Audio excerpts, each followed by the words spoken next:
जय श्री राम भक्तजनों, आप सभी का स्वागत है श्री रामचरितमानस कथा के वार्षिक पाठ के 312वें दिन की कथा में।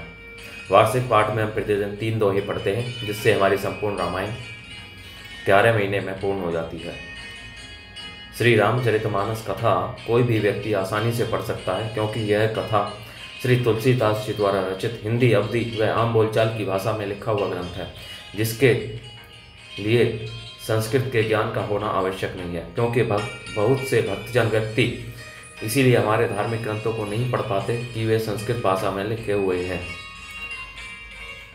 परंतु श्री रामचरितमानस जनमानस का ग्रंथ है। इसी कारण इस ग्रंथ को जनमानस का ग्रंथ कहते हैं, क्योंकि इसे कोई भी व्यक्ति आसानी से पढ़ सकता है।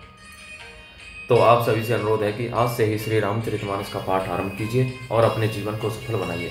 श्री रामचरितमानस का पाठ करने से हम अपने जीवन में आने वाली कठिनाइयों को, सुख व दुख को समान समझते हुए अपने जीवन को सफल बना सकते हैं और भक्ति मार्ग पर चलकर अपने मनुष्य जीवन को सफल कर सकते हैं। बोलो जय श्री रामचंद्र की जय। श्री रामचरितमानस का पाठ आरंभ करने से पूर्व हम शिव शंकर भोलेनाथ पार्वती माता को प्रणाम व आह्वान करते हैं, जिन्होंने सर्वप्रथम श्री राम नाम इस संसार जगत को प्रदान किया। तत्पश्चात सभी गुरुजनों, सभी देव देवताओं को प्रणाम व आह्वान करते हैं कि वे भी हमारे श्री रामचरितमानस में सम्मिलित हों और हमें अपना आशीर्वाद प्रदान करें। बोलो जय श्री रामचंद्र की जय। तो शुरू करते हैं आज की कथा। मैं खलमल संकुल मति नीच जाति बस मोह, हरिजन द्विज देखें जरऊं करऊं विष्णु कर द्रोह। मंगल भवनी मंगलहारी, द्रवौ सदशरथ अजर बिहारी। मैं दुष्ट नीच जाति और पापमयी मलिन बुद्धि वाला मोहवश श्री हरि के भक्तों और द्विजों को देखते ही जल उठता और विष्णु भगवान से द्रोह करता था। गुर नित्य मोहि प्रबोध दुखद देखी आचरण, मम मोहि उपजई अति क्रोध दम्भी नीति की भावई। मंगल भवनीय मंगलहारी, द्रवौ दशरथ अजर बिहारी। गुरुजी मेरे आचरण देखकर दुखित थे। वे मुझे नित्य ही भलीभांति समझाते, पर मैं कुछ भी नहीं समझता। उल्टे मुझे अत्यंत क्रोध उत्पन्न होता। दम्भी को कभी नीति अच्छी लगती है। एक बार गुरली ने बुलाई, मोही नीति बहुभांति सिखाई। शिव सेवा कर फल सुत सोई, बिरल भगति राम पद होई। एक बार गुरुजी ने मुझे बुला लिया और बहुत प्रकार से परमार्थ नीति की शिक्षा दी कि हे पुत्र, शिव जी को की सेवा का फल यही है कि श्री राम के चरणों में प्रगाढ़ भक्ति हो। राम ही भजहि साध शिव धाता, नर पावर केतिक बाता। जासु चरण आज शिव अनुरागी, तासु द्रोह सुख चैसी अभागी। हे तात, शिव जी और ब्रह्मा भी श्री राम जी को भजते हैं, फिर नीच मनुष्य की तो बात ही कितनी है। ब्रह्मा जी और शिव जी जिनके चरणों के प्रेमी हैं, अरे अभागे, उनसे द्रोह करके तू सुख चाहता है। हर कहूँ हरि सेवक गुर कहो, सुनी खगेनाथ हृदय मम दहेऊ। अधम जाति में विद्या पाए, भयऊं जथा अहि दूध पियाई। गुरुजी ने शिव जी को हरि का सेवक कहा। यह सुनकर हे पक्षीराज, मेरा हृदय जल उठा। नीच जाति का मैं विद्या पाकर ऐसा हो गया जैसे दूध पिलाने से सांप। मानी कुटिल रू भाग्य कुजाति, गुर कर द्रोह करऊं दिन राति। अति दयाल गुर स्वल्प न क्रोधा, पुनि पुनि मोही सिखावे सुबोधा। अभिमानी, कुटिल, दुर्भाग्य और कुजाति में दिन रात गुरु जी से द्रोह करता। गुरु जी अत्यंत दयालु थे, उनको थोड़ा सा भी क्रोध नहीं आता। मेरे द्रोह करने पर भी वे बार बार मुझे उत्तम ज्ञान की ही शिक्षा देते थे। जे ही ते नीच बढ़ाई पावा, सो प्रथम ही हति ताहि न सावा। धूम अनल संभव सुनु भाई, ते ही बुझाव घन पद विपाई। नीच मनुष्य जिससे बढ़ाई पाता है, वह सबसे पहले उसी को मारकर उसी का नाश करता है। हे भाई सुनिए, आग से उत्पन्न हुआ धुआं मेघ की पदवी पाकर उसी अग्नि को बुझा देता है। रजमग परि निरादर रही, सब कर पद प्रहार नित सही। मरुत उड़ाव प्रथम ते ही भरई, पुनि नृप नयन किरीटन ही परई। धूल रास्ते में निरादर से पड़ी रहती है और सदा सब राह चलने वालों के लातों की मार सहती है, पर जब पवन उससे उड़ाता ऊंचा उठाता है तो सबसे पहले वह उसी पवन को भर देती है और फिर राजाओं के नेत्रों और किरीटों मुकुटों पर पड़ती है। सुनो खगपति अस समुझी बिरसंगा, बुद्ध नहीं करे ही अदम करे संगा। कभी गोविद गावे ही असी नीति, खल सन कलह ने भल नहीं प्रीति। हे पक्षीराज गरुड़ जी सुनिए, ऐसी बात समझकर बुद्धिमान लोग अधम नीच का संग नहीं करते। कवि और पंडित ऐसी नीति कहते हैं कि दुष्ट से न कलह ही अच्छा है न प्रेम ही। उदासीन नित रही गोसाई, खल परी हरिय स्वान की नाई। मैं खल हृदय कपट कुटिलाई, गुर हित कई न मोही सुहाई। हे गोसाई, उससे तो सदा उदासीन ही रहना चाहिए, दुष्ट को कुत्ते की तरह दूर से ही त्याग देना चाहिए। मैं दुष्ट था, हृदय में कपट और कुटिलता भरी थी, इसलिए यद्यपि गुरुजी हित की बात कहते थे पर मुझे वह स्वाति नहीं थी। एक बार हर मंदिर जपत रहे उनसे विनाम, गुरु आयो अभिमान तैं उठी नहीं कीन प्रणाम। मंगल भवनीय मंगलहारी, द्रवौ सुदशरथ अजर विहारी। एक दिन मैं शिवजी के मंदिर में शिव नाम जप रहा था, उसी समय गुरुजी वहां आए, पर अभिमान के मारे मैंने उठकर उनको प्रणाम नहीं किया। सो दयाल नहीं कहे कछु उर ने रोष लवलेश, अति अग गुरु अपमानता सही नहीं सके महेश।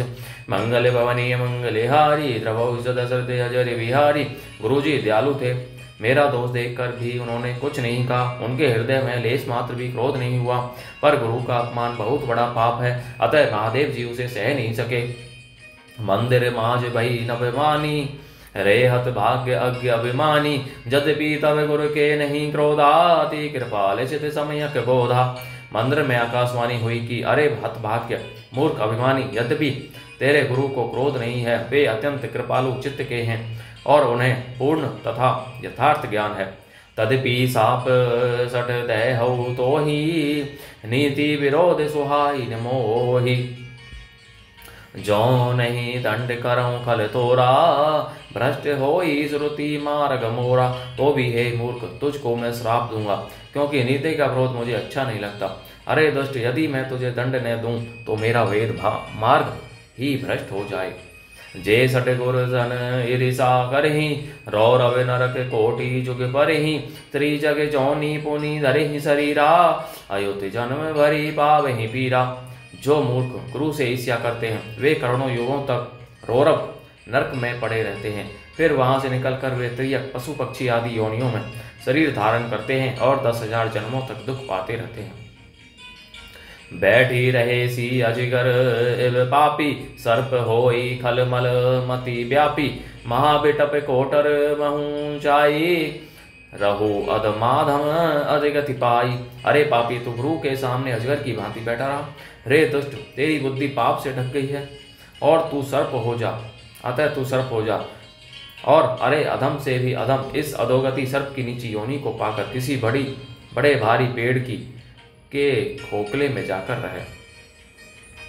हाहाकार कीने गुरुदार, उन सोनी से विश्राप। कंपित मोहि बिलो की अति उर उपजा परिताप। मंगल भवनीय मंगलहारी, द्रवौ दशरथ अजर विहारी। शिवजी का भयानक श्राप सुनकर गुरुजी ने हाहाकार किया। मुझे कांपता हुआ देखकर उनके हृदय में बड़ा संताप उत्पन्न हुआ। करी दंडवत सह प्रेम द्विज शिव सन्मुख करे जोरी। विनय करत गद गद स्वर समुझी घोर गति मोरी। प्रेम सहित दंडवत करके वे ब्राह्मण शिवजी के सामने हाथ जोड़कर मेरी भयंकर गति दंड का विचार कर गदगद वाणी से विनती करने लगे। नमामि शम ईशान निर्वाण रूपम विभुम व्यापकम ब्रह्म वेद स्वरूपम निजं निर्गुणं निर्विकल्पं निरीहं चिदाकाश आकाशवासं भजेहम।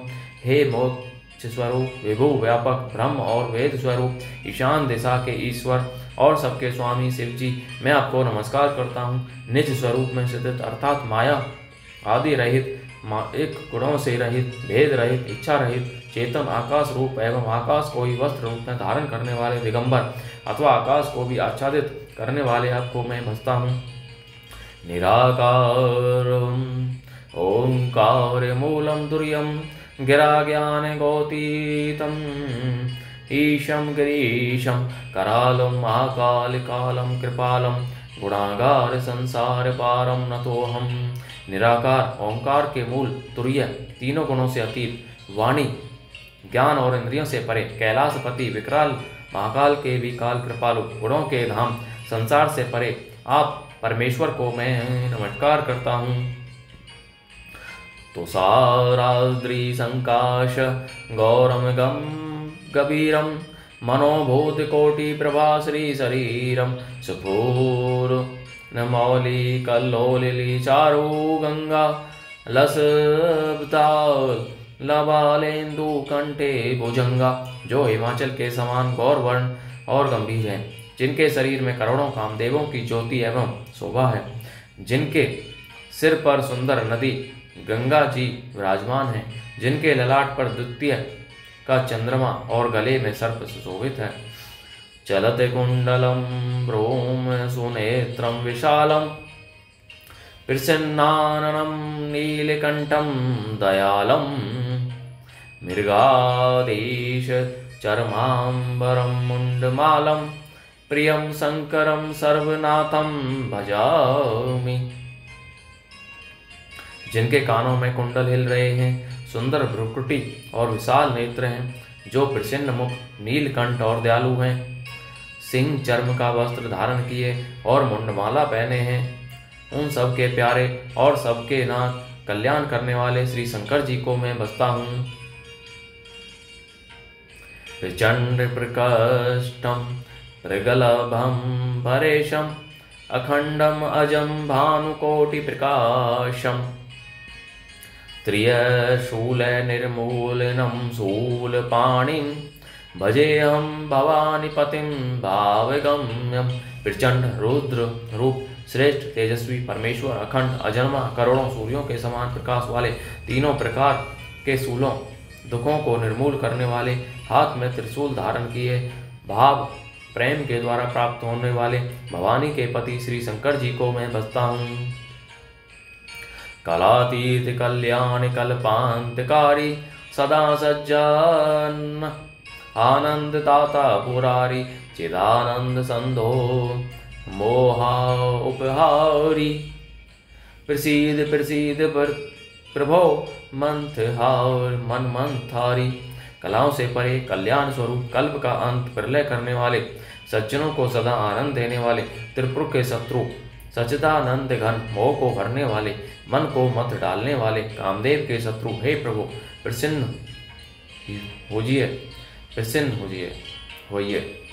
न यावत उमानाथ पादारविंदम भजन्ति है लोके परे वा नराग्नम। ने ताव उत सुखम शांति संताप नाशम प्रसीद प्रभो सर्वभूतादि वासम। जब तक पार्वती के पति आपके चरण कमलों को मनुष्य नहीं भजते, तब तक उन्हें न तो इहलोक और परलोक में सुख शांति मिलती है और न उनके तापों का नाश होता है। अतः हे समस्त जीवों के अंदर हृदय में निवास करने वाले प्रभु प्रसन्न होइए।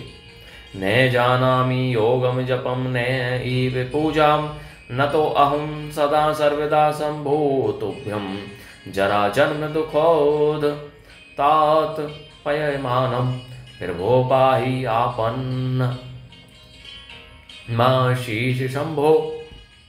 मैं न तो योग जानता हूँ, न जप और न पूजा ही, हे शंभो मैं तो सदा सर्वदा आपको ही नमस्कार करता हूँ। हे प्रभु, बुढ़ापा और जन्म मृत्यु के दुख समूह से जलते हुए मुझ दुख की दुख से रक्षा कीजिए। हे ईश्वर, हे शंभो, मैं आपको नमस्कार करता हूँ। रुद्राष्टक इदं प्रोक्तं विप्रेण हर्षोतस्य ये पठन्ति नरा भक्त्या तेषां शंभो प्रसीदति। भगवान रुद्र की स्तुति का यह अष्टक उन शंकर जी की सृष्टि प्रसन्नता के लिए ब्राह्मण द्वारा गाया गया। जो मनुष्य से भक्ति पूर्वक पढ़ते हैं उन पर भगवान शंभु प्रसन्न होते हैं। जय शिव शंकर भोलेनाथ, जय शिव रामचंद्र की जय। सुनी विनती सर्वज्ञ शिव देखी विप्र अनुरागो पुनि मंदिर नभवानी भई द्विज बर बर मागो मंगल भवनीय मंगल हारी द्रव सदशरथ अजर विहारी। सर्वज्ञ शिव जी ने विनती सुनी और ब्राह्मण का प्रेम देखा। तब मंदिर में आकाशवाणी हुई कि हे द्विश्रेष्ठ वर मांगो। बोलो जय श्री रामचंद्र की जय। तो इस प्रकार भक्तजनों, आज की कथा का विराम यहीं पर होता है। बोलो जय श्री रामचंद्र की जय। आप सभी से अनुरोध है कि आज से ही अपने बड़े बूढ़ों बुजुर्गों को विशेष रूप से श्री रामचरितमानस का पाठ सुनाइए व कराइए, जिससे वे अपने जीवन को सफल बना सकें और आप परम पुण्य का भोगी बने। साथ ही अपने मित्रजनों, सगे संबंधियों, बंधु बांधवों के साथ भी इसको शेयर कीजिए, जिससे वे भी अपने जीवन को सफल बना सकें। आज के पाठ में हमने कलयुग में श्री शिव शंकर शंभु की कैसे प्रार्थना आराधना कर सकते हैं वह हमने जाना, जो श्री तुलसीदास जी द्वारा रचित है। इसे कोई भी व्यक्ति पढ़ सकता है। बोलो जय श्री रामचंद्र की जय। तो इसी के साथ आज की कथा का विराम लेते हैं। बोलो जय श्री रामचंद्र की जय।